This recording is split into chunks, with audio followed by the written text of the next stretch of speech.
Hey guys, I am back with my second podcast. Today I am transmitting from my morning hike. I decided to go to Beaufort Dam, which is kind of one of my favorite spots to just kind of get away and do a different hike. So I found one that I haven't done before. I don't really know where I am, but I found this cool little spot where there's some nice rocks and I can just sit and look at the water. And I'm really feeling into talking about how important it is in our jobs as being photographers and really in any profession, just how important it is to take time for yourself and not just jump into work first thing in the morning. So today's episode will be talking about balance and kind of my journey with finding balance, and then some tips I have for you guys to find balance in your life, and then how you realize that once you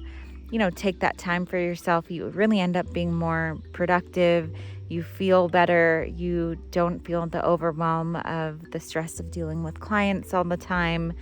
And so I'll kind of get into my story about that now. So I'm not showing my face because I'm like super sweaty and gross, and like holding the camera like that feels weird to me at this point. Like it would be nicer to have a stand. So you're getting this nice view of the trees if you are looking on YouTube. But if you're just listening, then you're just getting my beautiful voice with the nice sounds of nature. So my time with balance, or like basically how I came across with finding balance in my life, was when I was working a lot. Me and my boyfriend at the time were working together and just doing everything. So we were shooting everything from weddings to music videos to like business commercials, you name it. And we were just working around the clock. At that time, it was just kind of like really hustling. And in hindsight, when I look back at it, it's like I was lost in this void of like just working nonstop. And so our backlog, or our projects would get backlogged because we just could not keep up with the demand of like shooting plus editing and then delivering the products. So we would just be having stuff backtracked and making endless to-do lists, and it was just like really overwhelming when you would look at it. And I just remember being in that state and feeling like there was no end in sight. Like I could not see the light at the end of the tunnel. I was just like, this is never going to end. I'm going to die with all of these projects, on the weight of these projects on my shoulders. And to me, that was like crippling. For me, when I'm working on projects, if I'm not excited about it, it will not get done. Like I'll put it off. And then when I just have to get it done, I'll get it done. But it's just like the time that it takes and the energy, it doesn't feel good. And actually, now that I'm learning more about myself and I've gotten more into like self-development and learning like who I am on a fundamental level, I've found out that there's this thing called My Human Design. When you put in your birthday and all your information, it kind of tells you who you are as a person.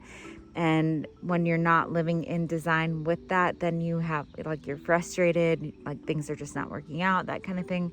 So when I did that, I pretty much found out that as in my human design chart, I am a manifestor generator 4/1.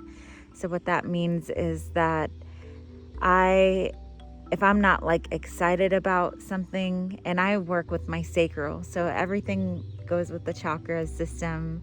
I'm not sure if you guys know about that, but basically these are energy centers of our bodies. And so I make my decisions with my gut, and if I'm like feeling fired up about something, I will get it done because my sacral chakra is just like, it lights up and it's telling me I need to do it. So that kind of backtracked from my story, but essentially, if I wasn't excited about projects, it was just getting on the backlog. And then with my boyfriend at the time, with him, he would just get so frustrated because he really had this idea that everything had to be perfect, and He didn't want anything less going out. So if you combine that with that, it's just not a good combination. We're getting frustrated at each other. I'm technically his boss too, so I'm getting overwhelmed when the clients are coming to me and they're like, where's my project? It's been 3 months, and then he's not getting it done. So it was just like this never-ending cycle of work, not getting it done, getting frustrated, and then finally getting it done, but like never getting caught up. So I realized when things needed to change when it was just consuming my life. When I would wake up in the morning and first thing I would pull out my phone and see these angry either text messages or emails from clients with like crazy lists of changes of what they needed to get fixed, because now that they finally get their projects, they're not really happy with it and they're like want more changes, and it was just us having to do everything, so it would just put us back again and again and again. With that, it was consuming, and I would be waking up in the morning like dealing with that, and then all my whole day would be based around this negative thought of like, someone's not happy, we have to deal with it. And then it just would translate to the rest of the day. I would be either frustrated with him or mad at myself, and just feeling this really low state of like, this is never going to end, and why did I pick this job? Why do I deal with these clients like this? And it just was crippling. Like really, it took everything out of me, because I pride myself on, giving a good experience to my clients. So when I'm not providing that, it's really affecting me. So I knew I needed to change something, but I didn't know where to start. And you might be in this situation too, where you're like, you know what, I'm doing everything I can and I still feel like stuck. I still feel like I can't get everything done for these clients. And what it came down to, I realized, is like how I started my day, what I was consuming in terms of food. If I was like doing, at that time I had been smoking to kind of get me through these edits and stuff. And I was smoking so much that like I would feel like I would get things done, but then it was making me muddy in my mind. It was making me like wake up groggy. And so like I had to take a look at what I was doing, what I was eating, what I was consuming, what I was watching. At that time, we were really into watching like a lot of these crazy crime shows and like just these endless, docu-series where they go through and like these just really negative things. And we found it really interesting, and like, those serial murder type shows and that kind of thing. And we would just be watching that at night, and then like getting up to the cycle of like working, smoking, eating, and eating junk, really not really taking care of ourselves, not working out, not exercising, not doing anything with like meditation at that time. And so it was just like you hit this breaking point where like everything comes crashing, and you're just like, something's got to give and something's got to change. So at that point, I think me and my boyfriend at that time decided we were going to cut down with the smoking and just cut it completely and see how that made us feel. In the beginning, it was really difficult because like, you're withdrawing from something, your body is used to doing. So we were super cranky, and it took some adjustment, but then we just noticed like mentally we started feeling better. Then I started, making it a rule of like not keeping my phone around me when I'm sleeping. So it's not by my bedside table. I put it across the room so that I can wake up and I can just kind of take the first few minutes to just breathe and kind of like set the tone of my day of like, okay, today is going to be a good day. Like just feel into how good it feels on my bed and not just jump into my phone. And I think that's a big thing that everyone is dealing with now, is just because we have these phones on us and we have to check our emails and our social media and get back to people. But like that was one thing I had to break, that habit. So that really helped. And then also with just my response with clients, I always felt like I had to get back to them right away, because it's just this instant world that we're in, that like everything is instant. If they message me at 11:45 at night, I'm messaging them back at 11:49 9. And so like I'm getting back to them so quick because I don't want them to be upset with me. I don't want them to be like, oh, she didn't get back to me. And my fear of that, it was like also not a good thing, because also I needed to set boundaries with my clients. Now I'll get texts from my brides sometimes like a midnight, 1 a.m. and I just look at it like whenever I get to it, and then I respond during my normal business hours, because that's just what it is now. So I'm not feeling that pressure of like having to get back to people. Another thing that also helped me find balance is really just taking the time for myself to do things alone. I going back to like living and working with my boyfriend, we were very much consumed with each other, which isn't the most healthiest thing. It made us very codependent.